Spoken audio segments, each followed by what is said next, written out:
এই অসম যুদ্ধ তাহলে তো শুরুই হয়ে গেল।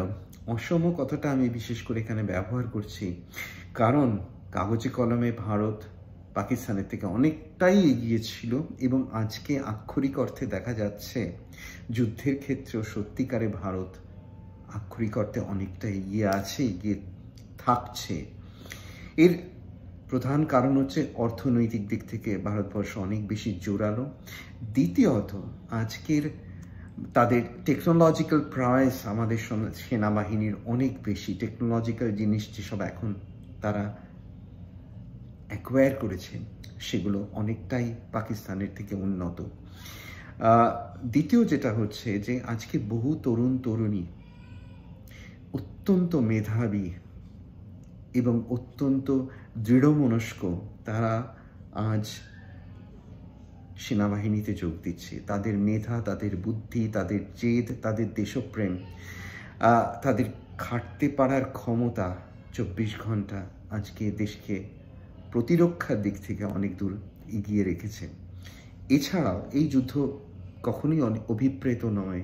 যুদ্ধতে সাধারণ মানুষেরই সবচেয়ে বেশি ক্ষতি হয়। যত তাড়াতাড়ি যুদ্ধ শেষ হবে ততই ভালো। কিন্তু এই যুদ্ধের আরেকটা ভালো দিক আছে। এই যুদ্ধের এই যে প্র্যাকটিক্যাল এক্সপিরিয়েন্স ভারতীয় সেনাবাহিনীর হচ্ছে, তা সেনাবাহিনীকে এগিয়ে রাখবে। অনেক কিছুই ল্যাবরেটরিতে সিমুলেশনের মাধ্যমে অনেক কিছুই ট্রেনিং করা যায়, কিন্তু সরাসরি যুদ্ধ অন্যরকম। আমরা ডাক্তাররা যখন মডেলের ওপর অনেক সময় প্র্যাকটিস করি অনেক অপারেশন, কিন্তু যখন সত্যিকার মানুষের ওপর করা হয় তার অভিজ্ঞতা সম্পূর্ণ অন্যরকম। সুতরাং এটা ভারতের ওয়ার প্রিপেয়ারনেসকে অনেক দূর বাড়িয়ে দেবে। এ থেকে ভারত শিখতে পারবে অনেক কিছুই। আমাদের আরও শক্তিধর দেশ আশেপাশে আছে যারা খুব বেশি বন্ধুভাবাপন্ন নয় আমাদের প্রতি, কিন্তু আমাদের এই যে এতগুলো যুদ্ধ হয়েছে, এতগুলো যুদ্ধের জন্য ওয়ার প্রিপেয়ারনেসটা ভারতীয় সেনাবাহিনীর অনেক বেশি এদের তুলনায় যারা অনেক দশক ধরে কোনো যুদ্ধই করেনি। এইবার আসছি আমি যুদ্ধটা কেন হলো। পাকিস্তানের এক প্রাক্তন প্রধানমন্ত্রী বলেছিলেন, জুলফিকার আলী ভুট্টো, যে এই যুদ্ধ চলবে 1000 বছর। We will bleed India through 1000 Katz. সেই জুলফিকার আলী যিনি ভায়োলেন্সের পরে এই কথাটা বলেছিলেন, তার একটি ভায়োলেন্ট মৃত্যু হয়েছিল।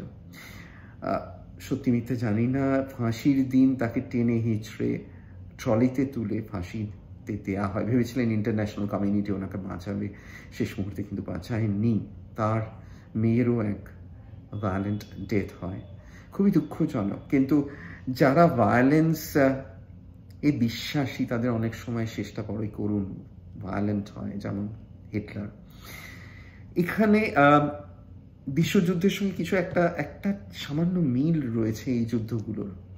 সেই যুদ্ধর কারণ, বিশ্বযুদ্ধ যখন হয়েছিল তখন জার্মানিকে চারিদিক থেকে কোণঠাসা করে ফেলা হয়েছিল, হিউমিলিয়েট করা হয়েছিল। ফলে তাতে একনায়কতন্ত্রী এক লিডার, নেতা হিটলার উঠে এসেছিল। কারণ জার্মানদের আত্মসম্মানে আঘাত দেওয়া হচ্ছিল বারবার, এক অসাধারণ জাত। ফলে যুদ্ধ হয়েছিল, কিন্তু এই হিউমিলিয়েশনের বদলে, উত্তর দেওয়ার বদলে তারা আরও বেশি হিউমিলিয়েটেড হলো। যুদ্ধের শেষে ক্ষতি হলো তাদেরই সবচেয়ে বেশি।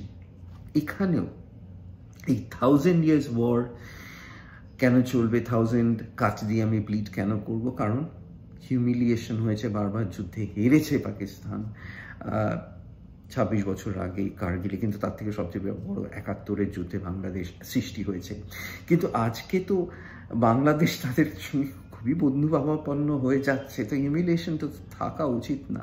কিন্তু না, যুদ্ধ না করলে অনেক কিছু ক্ষতি হবে। আসছি সে কথা, কেন হবে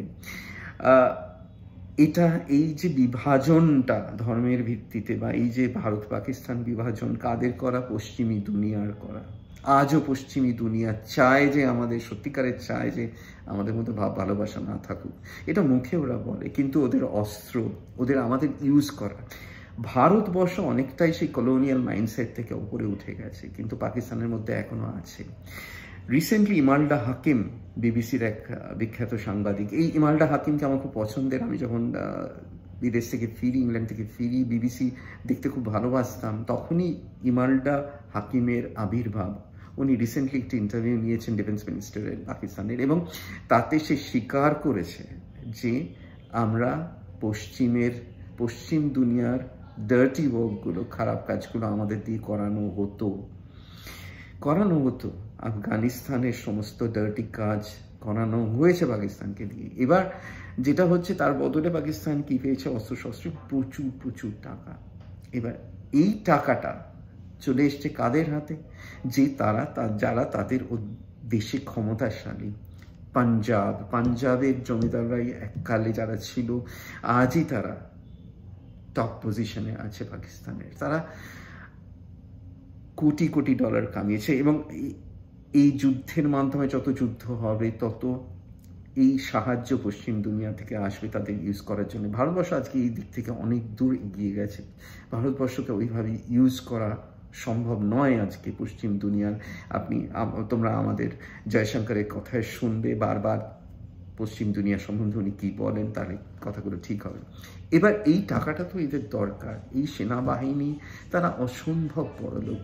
এই টাকাটা একমাত্র যুদ্ধ হলে তবেই তাদের হাতে আসবে, না হলেই তো আসবে না। এবং মজা হচ্ছে, দেখো এখন যেসব খবর আসছে, যখন এইভাবে ভারত আক্রমণ করেছে, এই সব মানুষ অনেকেই বিদেশে, টপ নেতারা পাকিস্তানের বিদেশে নাকি চলে যাচ্ছে। তাদের ইউরোপে বড় বড় বাড়ি, বড় বড় প্রাসাদ। সাধারণ মানুষই সবচেয়ে বেশি ক্ষতিগ্রস্ত হবে। তাহলে আমি যখন, আমার অর্থনীতি এত খারাপ, আমার যখন খাবার জুটছে না, তখন আমি যুদ্ধের দিকে যাচ্ছি কেন? কারণ চুলোয় যাক সাধারণ মানুষ, আমার কিছু ক্ষমতাশালী মানুষ যাতে যে টাকাটা আসে বিদেশ থেকে তা দখল করতে পারি। সুতরাং আমাকে ক্ষমতায় থেকে যেতে হবে। তাই জন্য আজকে যখন বারবার এরা বলছে, বিভিন্ন বিশ্লেষক তারা টিভিতে এসে বলছেন যে আমরা সাউথ পাঞ্জাবকে হিট করেছি, the power centre of Pakistan. এরাই এই সমস্ত টাকার সম্পত্তির মাথায় চড়ে বসে আছে। তাদের কাছে কিছু হয়তো যায় আসে না সাধারণ মানুষের কিছু হলো। সেই জন্যেই আজ যুদ্ধ সাধারণ মানুষের জন্য অভিপ্রেত নয়। সবচেয়ে বড় কথা হচ্ছে, সেই পশ্চিম দুনিয়ার এক বিভাজন যে সৃষ্টি করে গেছিল, আমাদের ইন্ডিয়া পাকিস্তান বানিয়েছিল, কেন আজকেও আমরা পড়ে থাকবো আজকের এই আধুনিক যুগে? কেন নিজেদের অর্থনীতি, নিজেদের দেশ, নিজেদের সমাজকে এগিয়ে নিয়ে যাব না? এটার থেকে তো বোকামি কিছু হয় না। তারা এই ক্ষমতাসীন মানুষগুলো কিন্তু বোঝে সে কথা। তা বুঝলেও তারা জানে আমি দেশের হয়তো সার্বিক উন্নতির থেকে আমার নিজের উন্নতি অনেক ইম্পর্টেন্ট। তাই জন্য এই ধরনের যুদ্ধরজি, এই ধরনের পেহেলগামের মতো জঘন্য ঘৃণ্য কাজ করা হয়, যাতে এটা যুদ্ধের দিকে এগিয়ে যায়, যাতে সারা পাকিস্তান সেনাবাহিনীর প্রতি আবার তাদের আস্থা রাখে। এবং বলা হচ্ছে খুব সম্ভবত মুনির জেনে শুনেই এটা করেছিল। তার কারণ হচ্ছে সেপ্টেম্বরে নতুন সেনাপ্রধান নির্বাচিত হওয়ার কথা, সে চেয়েছে তার এক্সটেনশন। সত্যি মিথ্যে জানি না, কিন্তু কথা হচ্ছে যুদ্ধের এই ভেতরকার ঘটনাগুলোই ভাবায় যে কেন এই যুদ্ধ, শুধু কেন হাল্লা রাজা চলে যুদ্ধে।